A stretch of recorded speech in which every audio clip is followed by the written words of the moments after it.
자, 이스라엘 쪽에서 전쟁 소식이 계속 들려오네요. 이로 인해서 시장이 또 충격을 받았죠. 이제는 전쟁이 좀 우려할 수준으로 올라간 것 같아요. 얼마 전에도 사실은 하마스랑 교전이 있었고 또 이란과에도 계속 대치 상황과 미사일을 주고받는 그런 심각한 상황이 있었는데, 이제는 또 레바논군하고 교전이 있었다, 이런 기사가 또 나오기 시작합니다. 그래서 끊이질 않는 이 전쟁 소식이 들려오고 있고요. 갈수록 상황이 매우 심각해지고 있는 중이죠.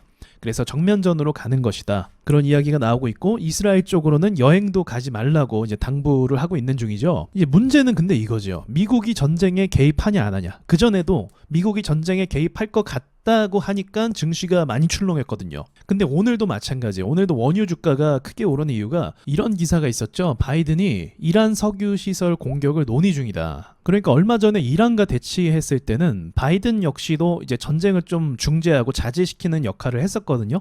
그런데 이런 갈등이 좀 거세지다 보니까 이제는 미국이 조금 입장을 바꾼 모습이 아니냐, 그런 우려가 나오고 있는 상황이에요. 근데 이게 자본주의 나라 미국이 이스라엘의 전쟁 소식에서 등을 돌릴 수가 절대 없는 상황입니다. 아시는 분은 아시겠지만 미국 정치인들은 유대인들의 후원 자금을 바탕으로 정치를 할 때가 많이 있거든요. 그 에이펙이라는 이스라엘 공공정책위원회라는 모임이 있어요. 근데 이게 말이 거창해서 그렇지 유대인들이 모여서 이제 로비하는 거예요. 근데 로비를 하는데 미국 정치인들이 여기 다 모여서 이 행사에 참여를 하는 거죠. 그러니까 미국의 주요 정계 인물들은 이스라엘의 전쟁 상황에 있어서 눈을 돌릴 수가 없는 거죠. 왜냐면 받아먹은 게 있으니까. 그래서 이것이 이제 많은 사람들이 주목하는 부분이 그런 이유인 거고, 그동안 이스라엘 측에서 많은 돈들을 받아 먹었기 때문에 과거에도 이제 미국이 중동 전쟁에 계속 개입을 하니까 중동 산유 국가들이 석유 가격을 단합한 사건이 터진 게 그게 바로 이제 오일 쇼크죠. 그래서 그런 우려감 때문에 글로벌 증시가 긴장을 하는 부분도 있죠. 그러나 지금 상황은 좀 다른 게 뭐냐면 미국에서도 자체적으로 셰일가스를 생산을 하고 있잖아요.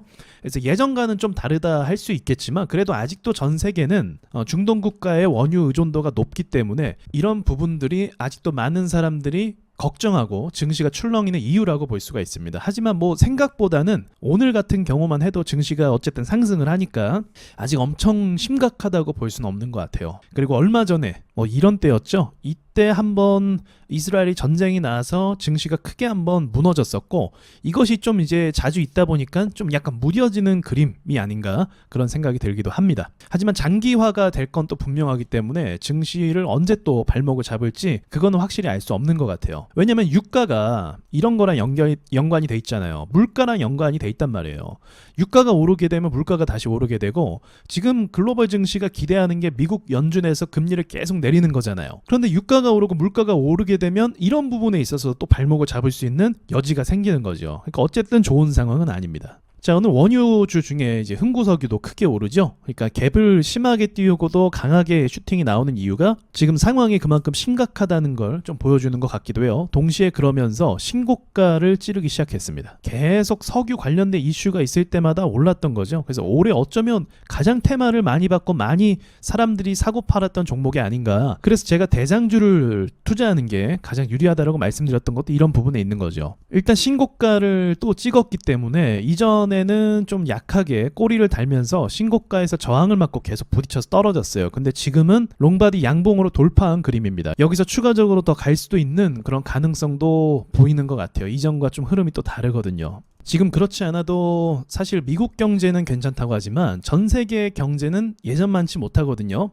중국 경제가 침체로 돌아서면서 많은 국가들, 유럽도 포함하고 우리나라도 사실 포함이죠. 일본도 그렇고 많은 국가들이 사실 좀 어려움에 처해 있는 것도 사실이에요. 그래서 이런 상황 속에서 이란 역시도 마찬가지인 거죠. 이란 경제도 그렇게 순탄한 상황은 절대 아니거든요. 근데 이런 상황 속에서 전쟁을 지속하면 어떤 문제가 발생합니까? 비용이 계속 나가게 될 수밖에 없는 거죠. 그리고 과거와 다르게 보는 눈이 많아서 그런지 이제 전쟁을 전면전으로 이렇게 심각한 상황까지 가는 건 아닌 것 같고, 이제 한 번씩 주고받는 그런 양상이 많이 되고 있거든요. 근데 그게 안 끝날 것 같은 게 문제인 거죠. 그래서 어쨌든 저의 생각엔 이런 상황이 있고 이런 또 문제가 생기면서도 증시는 계속 오르락내리락 하면서 결국은 우상향으로 갈 것 같다는 게 제 생각이에요. 그러니까 상황이 좀 심각해져도 여러 가지 현실적인 제한적인 문제들이 있기 때문에 너무 걱정할 필요는 없지 않을까 생각은 들기도 합니다. 그거 생각하시면 돼요. 우리 얼마 전에 코로나 사태 때도 막 경제적으로 문제가 많고 뭐 전쟁 수준의 비용을 많이 지불을 했고 막 그런데도 불구하고 시간이 지나면 지날수록 코로나에 대한 인식이 약해지고 또 무뎌졌잖아요. 근데 문제가 없는 건 아니었잖아요.